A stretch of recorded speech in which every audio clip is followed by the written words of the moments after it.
বাড়ি স্কুলের ম্যামের সাথে যেরকম বিহেভিয়ার করে। Good morning student.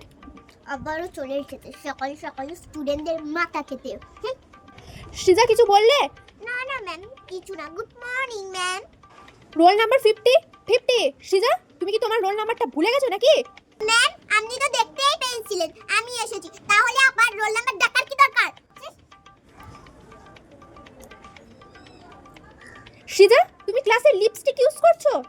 Yes ma'am, lipstick না লাগালে না আমার একদম পড়াতে মন বসে না।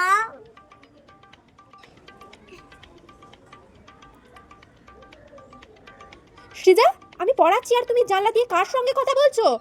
ম্যাম, আমার বয়ফ্রেন্ডের সঙ্গে।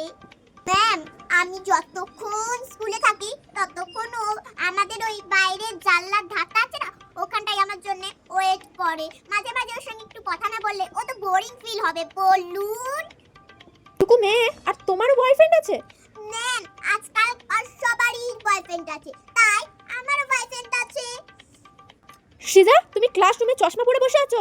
ম্যাম, ক্লাসরুমে জানলা দিয়ে না বড্ড রোদ আসছে, তাই আর কি একটু চশমাটা পরলাম।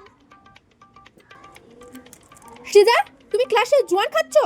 ম্যাম, আপনি এসে থেকেই তো বক বক বক করছেন। আপনার বকবকানি শুনে না আমার একটু গ্যাস হয়ে গেছে, তাই একটু জোয়ান খাচ্ছি, জোয়ান।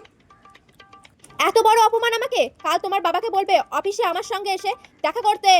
ম্যাম, আমার ড্যাডির না আপনার সঙ্গে গল্প করতে বেশ ভালোই লাগবে।